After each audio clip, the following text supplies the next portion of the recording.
mucho esfuerzo y tiempo en estudiar lo que nos separa a lo largo de la historia, de las guerras, de la lucha entre los hombres, los conflictos. Sin embargo, se dedica muy poco tiempo a ver lo que nos une. Este programa está para unir, aunar esfuerzos en pos de descubrir las mentes privilegiadas. Tener altas capacidades no es una patología, sino es un componente de la personalidad. Es un modo atípico del intelecto en el que se suman la inteligencia extrema más una vulnerabilidad psíquica. Yo siempre digo que la inteligencia y la sensibilidad en estas personas van unidas de la mano. Soy médico y no pretendo inmiscuirme en el trabajo de los psicólogos, pero lo que sí quiero es trabajar en pos de descubrir a las altas capacidades. ¿Por qué? Porque tengo una espina clavada en mi corazón. Después de muchos años educando a un hijo, he sido incapaz de darme cuenta que lo tenía a mi lado. He visto cómo iba poco a poco acercándose al barranco del fracaso escolar, y lo hemos pasado muy mal y nos ha resultado muy complicado sacarlo para adelante. De hecho, estamos todavía luchando por ello. Así que, en parte, yo me siento como posible responsable de su hipotético fracaso escolar si se hubiera producido. Y por eso mismo quiero realizar toda esta serie de programas para luchar, para descubrir a cada uno de ellos. Con esta serie de programas quiero ayudar a esos padres que se encuentran tan desconcertados como hemos estado nosotros y que no saben que su hijo necesita un apoyo especial. Con que solamente uno de ellos sea descubierto, me daría por satisfecho. Desde que mi hijo fue diagnosticado, me he empapado de información al respecto. Me he documentado sobre este tema para poder ayudar a mi hijo, y como he comprobado que esto que he aprendido puede servir para el resto de padres que se encuentran en la misma tesitura, quiero colaborar perfilando la auténtica personalidad de las altas capacidades para ayudar a ellos mismos, a sus padres y a ese entorno más directo, y a todos aquellos profesores responsables de su formación, para poder acercarles un poco más a ese fantástico pero peligroso y difícil camino de estos alumnos. Igualmente, me gustaría que se afianzara más ese diagnóstico diferencial con alumnos con necesidades educativas especiales diferentes a las altas capacidades, como puede ser un Asperger o un TDAH.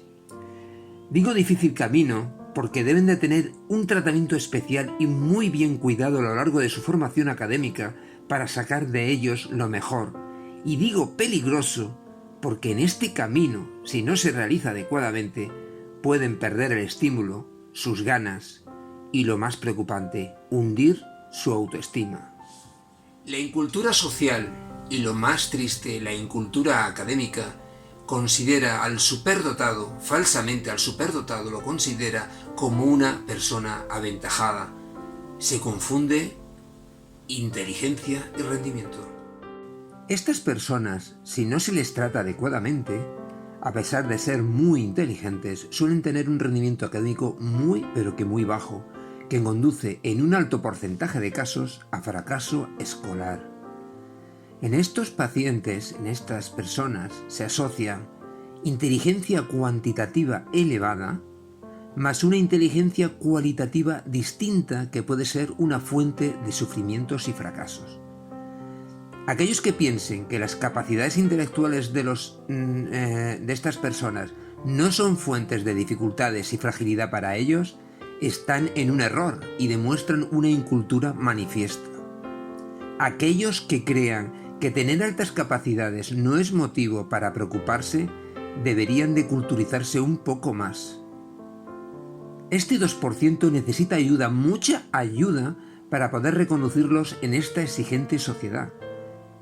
Cada vez que tratemos las altas capacidades, siempre tenemos que tener presente que se asocian esos dos parámetros fundamentales para entender a estas personas, el intelectual y el afectivo. Solamente si ese potencial es conocido, comprendido y reconocido, podremos sacar lo mejor de estas personas y conseguir no solo que tengan éxito en esta vida, sino sobre todo, y lo más importante, es que sean felices.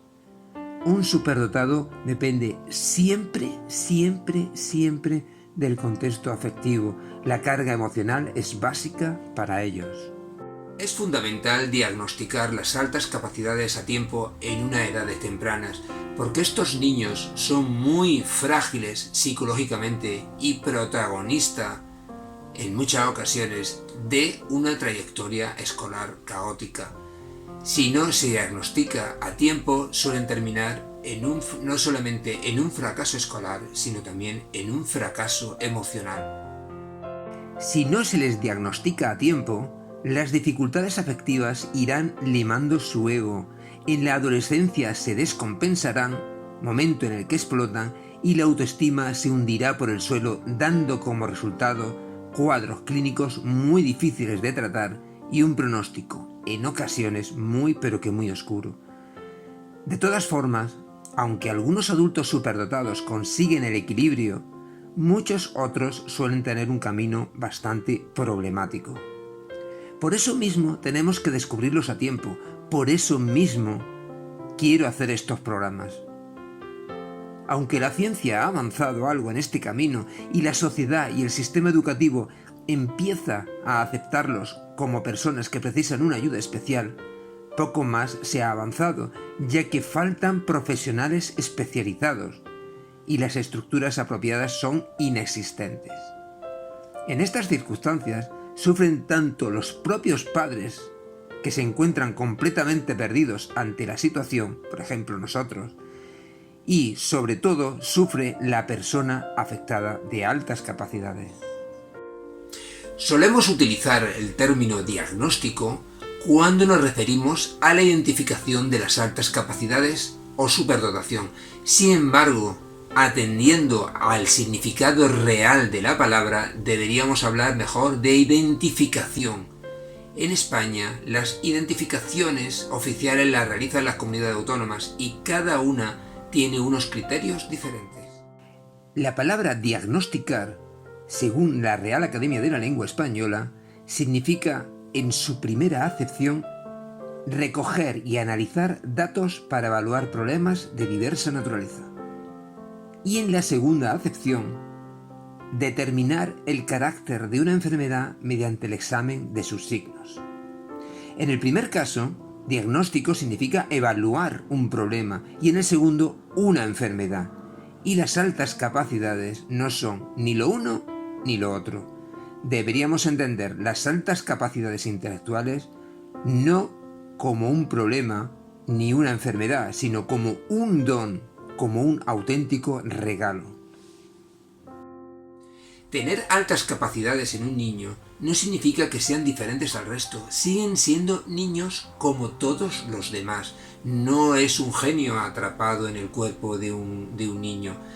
Lo que pasa es que estas altas capacidades reúnen algunas características que a los ojos de los buenos observadores les hacen diferentes al resto. Por favor, aprendamos a descubrirlos. En la mayor parte de los casos suelen ser los padres quienes observan estas características en sus hijos. El siguiente paso debe de ser acudir a un especialista para identificar realmente la superdotación intelectual y ayudar al niño a desarrollarse y a ser feliz. En España, las identificaciones oficiales las realiza la administración correspondiente, es decir, las comunidades autónomas, ya que las competencias en materia educativa están transferidas. Así, cada comunidad autónoma sigue su propio protocolo de identificación. El modelo elegido mayoritariamente por las administraciones públicas para la detección e identificación de las altas capacidades es el denominado modelo Renzulli. El profesor de Psicología de la Educación en la Universidad de Connecticut, Joseph Renzulli, es el autor del modelo de altas capacidades conocido como el modelo de los 3 anillos. Este modelo explica que hay personas que pueden mostrar en algún momento y en determinadas circunstancias conductas propias de personas con giftedness, término que se ha estado traduciendo como superdotación, pero que no tiene traducción literal en castellano, se asemejaría a nuestra palabra dotación. En el primero de sus libros en español, Enriqueciendo el currículo para todo el alumnado, se ha traducido como altas capacidades. Renshaw identifica como conductas propias de personas con giftedness el solucionar problemas novedosos o diseñar y obtener productos nuevos que bien pueden resultar útiles o bien pueden conseguir un reconocimiento social. Estas conductas no se consiguen por regla general de una forma sencilla. Hay determinadas personas que tienen una mayor facilidad para encontrar respuestas a problemas novedosos o para crear nuevos objetos o productos, pero tampoco lo van a conseguir siempre que quieran y bajo cualquier circunstancia. Además de ciertas capacidades innatas, va a ser necesario un amplio proceso de aprendizaje, entrenamiento y práctica. Para alcanzar el momento adecuado en el que pueda surgir una conducta propia de una persona con altas capacidades, Renshaw considera que deben confluir tres condiciones de manera simultánea. Primero, que la persona tenga unas capacidades intelectuales por encima de la media. Segundo, que la persona sea creativa, es decir, que haya conseguido desarrollar su pensamiento creativo. Tercero, que la persona se implique en la tarea a la que se está dedicando, o lo que es lo mismo, que muestre perseverancia, en definitiva, que se apasione por lo que está haciendo. El profesor Renshaw lleva 4 décadas investigando sobre la mejor manera de conseguir que el mayor número posible de los niños y jóvenes dentro del sistema escolar puedan alcanzar en un momento determinado conductas propias de personas con altas capacidades. La realidad del proceso de identificación asociado a los 3 anillos es que Renshaw propone que se seleccionen los alumnos con capacidades generales o específicas por encima de la media, conformarían el primer anillo, más los alumnos no seleccionados en el primero, que den muestras de un buen potencial creativo, condición del segundo anillo, más los alumnos que sin haber sido seleccionados previamente, entre los que conforman el primer y segundo anillo, den muestras de unas grandes capacidades de persistencia, implicación, dedicación y pasión por los trabajos que realizan, condición del tercer anillo. Renshaw y colaboradores han podido comprobar en sus investigaciones que se pueden seleccionar con toda tranquilidad del 15 al 20% de la población escolar para formar esta cantera de talento. Pues bien, el modelo de los 3 anillos ha llegado a nuestro país convertido en la idea de que es un modelo de identificación en lugar de un modelo de intervención. Y el resultado ha sido que se ha incurrido en el grave error de pretender que el niño o el joven con altas capacidades, para poder ser reconocido como tal y aprovechar los servicios que satisfagan sus necesidades específicas, debe mostrar a la vez altas capacidades intelectuales, incluso muy altas capacidades, un gran pensamiento creativo y una alta motivación o implicación en las tareas escolares.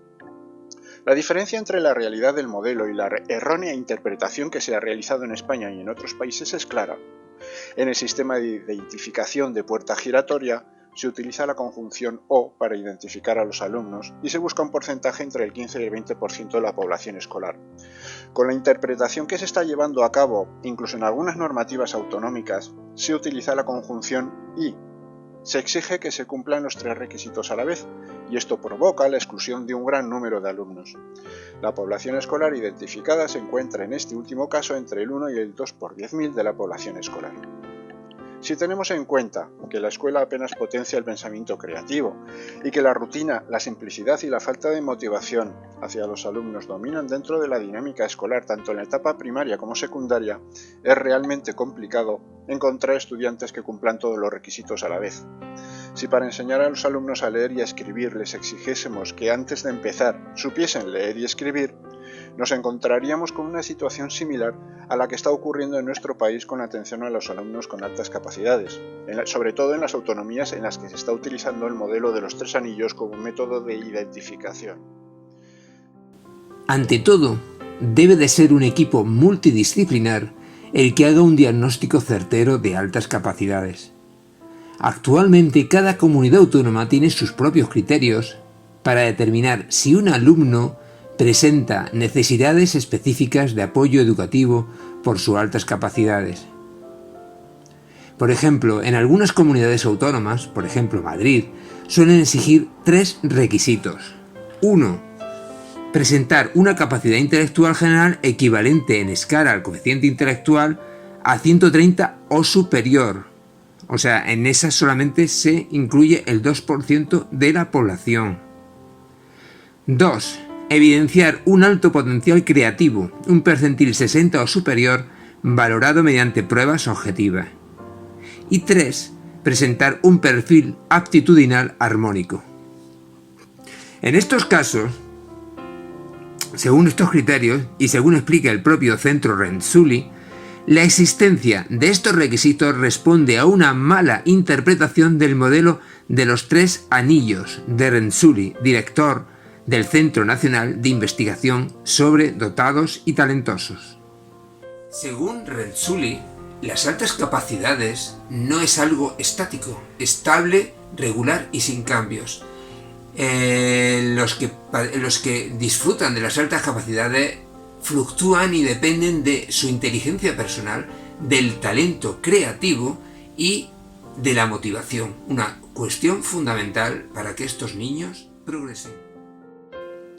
En la actualidad, la forma de diagnosticar en algunas comunidades autónomas dejaría fuera del apoyo educativo que marca la ley a miles de niños superdotados que a ojos del evaluador no son lo suficientemente creativos o no tienen el perfil armónico que exige la administración, o cuya cifra de coeficiente intelectual no es la que se espera. Según afirma el centro Renzulli en su página web, dice lo siguiente: podríamos estar hablando, y en la práctica nos consta de primera mano que así ocurre, de niños con una capacidad intelectual general muy superior y con características socioemocionales relevantes desde un punto de vista estrictamente educativo, dejados a su suerte por el incumplimiento de un requisito en absoluto refrendado por criterios psicopedagógicos. Eso es lo que afirma el centro Renzulli. Por este motivo, en otras comunidades autónomas como en Andalucía, la valoración es diferente. Para ser diagnosticado de perfil de altas capacidades deben de tener una valoración de más del 75% en 5 o más aptitudes de entre las 7 que se mencionan a continuación: la aptitud espacial, aptitud matemática, aptitud verbal, gestión de la memoria, gestión perceptiva, la lógica y la creatividad. Yo personalmente creo que en estos casos el acercamiento a un correcto diagnóstico es mucho más acertado. Al margen de si existe realmente una variación adecuada o un determinado número a partir del cual nosotros podamos catalogar a una persona como altas capacidades, o si existe una única o múltiples pruebas para valorar a estas personas, yo creo que reducir a las personas a meros números quizá no sea lo más adecuado. Tenemos que evaluar a la persona en el contexto y en la globalización. Lo importante no es la suerte de tener un gran número de neuronas y una gran masa blanca que tienen estas personas, sino lo realmente importante es potenciar las conexiones que se producen en ellas. Si no se diagnostican a tiempo y las encauzamos adecuadamente, esas conexiones pueden tomar caminos equivocados y terminar en una patología mental. La suerte se pondría en contra de ellos y esa gran capacidad mental podría actuar en su contra. Las altas capacidades tienen una actividad cerebral permanente, las conexiones se mueven a gran velocidad, por eso mismo tienen que aprender a domar esa ebullición continua que no los deja vivir. Los superdotados piensan sin parar, están pensando continuamente. Por todos estos motivos creo que deben de ser protagonistas de un programa especial como es este, dedicado sobre todo en particular a ellos mismos para que se conozcan más y consigan florecer ese talento tan especial que tienen. También este programa está dedicado a los padres, a los familiares y sobre todo al entorno en el que se mueven para que sean comprendidos. También este programa está dedicado a todo el profesional docente responsable de su marcha educativa para que sepan filtrarlos adecuadamente y tratarlos como se merecen. Y en general a toda la población para que sepan que existe un 2% de personas que son especiales simplemente porque han nacido con cerebro privilegiado, pero que en ocasiones son malentendidas. Para poder hablar del mundo de las altas capacidades, yo por lo menos me he intentado documentar lo máximo que he podido desde que descubrí que en mi casa había un hijo con altas capacidades que, por desgracia, lo hemos descubierto a los 15 años, abocado a un más que temible fracaso escolar, sufriendo las incomprensiones escolares por parte de su entorno y por no ser filiado a tiempo ha sufrido mucho, y el devenir social y escolar están en entredicho. Aparte de volcarme a tope con él, me motiva muchísimo poder enseñar el camino a otros tantos niños para que puedan ser diagnosticados, o por lo menos que los padres y los profesores puedan sospecharlos a tiempo. Sería un adelanto muy grande, por lo menos para mí sería una satisfacción personal muy grande, que con estos programas alguno de esos niños pueda ser descubierto. Ese niño que da problemas en clase, que cuestiona al profesor, que habla mucho, que no deja escuchar a sus compañeros, que no para ni un momento, que incordia, que su mente no deja de pensar, que es molesto realmente, ese niño puede tener altas capacidades, puede ser un superdotado o simplemente tener un talento oculto que, si no se investiga, jamás, y digo jamás, será descubierto y poco a poco se atrofiará.